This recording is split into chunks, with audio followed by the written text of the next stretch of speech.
Welcome to Tenor Tech, where I solve the problems you didn't even know you had. You begin with essentials. Make sure your Salesforce account is active and your profile allows MFA. Once the app is installed, open Salesforce and choose the Authenticator option. The system will display a QR code or activation key. You scan that QR code with the app or enter the key manually. This links your device to your account. Make sure notifications are enabled so push approvals arrive.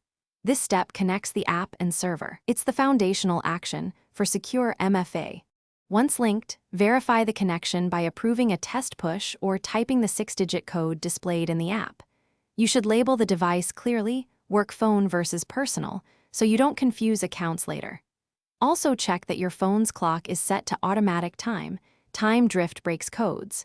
Next, add recovery options. Register a secondary device or enable backup codes. These steps reduce lockout risk and explain why you'll get a smooth login experience going forward. Finish by completing the login flow. Approve the final push or enter the top code and confirm you have full access. Make sure to save backup codes somewhere safe and test any secondary device now, because you may need it later. If something goes wrong, remember one key troubleshooting tip. Check your phone's time setting and network. Time drift or no network often causes failures. Resync the clock or switch to cellular data. Then retry approval or re-register the Authenticator. Thanks for watching. Subscribe to keep your life in tune.